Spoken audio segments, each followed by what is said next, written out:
Малолетници на мотороцикли го узурпираат градскиот плоштад Гоце Делчев и Корзото и ја загрозуваат безбедноста на пешаците. Граѓани со мали деца реагираат дека е небезбедно да се шетаат затоа што мотороциклите постојано кружат на шеталиштето.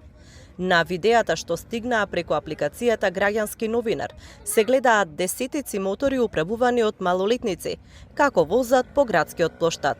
Струмичани се жалат дека им е одземено омиленото место за разонода за нив и нивните деца, бидејќи градскиот плоштад е блокиран со малолетници кои по него возат мотори секоја вечер. Од МВР велат дека од почетокот на август на територијата на Струмица се санкционирани 33 возачи, од кои 3 биле малолетници, а 2 возеле со несоодветна документација.